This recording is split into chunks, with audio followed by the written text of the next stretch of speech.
Lord, beloved parents in the Lord, ating inigalang mahal na pastor, Evangelist Lourdes Almeida, at ang Honorable Sister Pastor, Nina Mon Almeida, at sa beloved children, sa beloved preacher, sa mga magulang, sa inyong mga beloved kapatiran, hallelujah sa ating mga webcast viewers, isang mapagpalang oras po sa ating lahat, sa pangalan natin pinakamamahal na Panginoon Jesus, hallelujah, praise the Lord.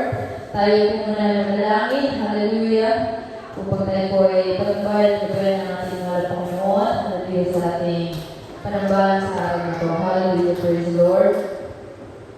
Hallelujah, hallelujah, ang pinakamamahal na Panginoon Jesus, hallelujah. Maraming salamat po mga Panginoon sa araw po na ito mga Panginoon na yung pinagkaloob. Hallelujah sa bawat isa sa amin mga Panginoon. Una't higit sa lahat kami po ay humingi ng kapatawaran sa aming mga naisip, sa aming mga nabanggit na kilos na hindi ka aya-aya at kalugod-lugod sa iyo ang pinakamamahal na Panginoong Jesus. Hallelujah mga Panginoon. Hugasan mo po kami mga Panginoon ang iyong banal na dugo na umagos sa krus ng Kalbaryo mga Panginoon.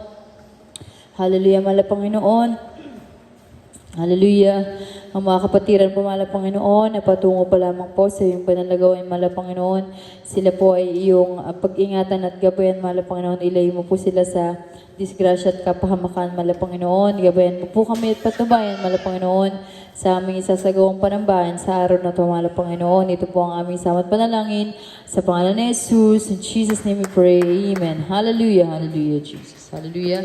Tayo po ay umawit. Hallelujah ng mga hallelujah, makalangit na awitin sa ating pinakamamahal na Panginoon Jesus. Praise the Lord. Hallelujah, hallelujah, Jesus. Hallelujah.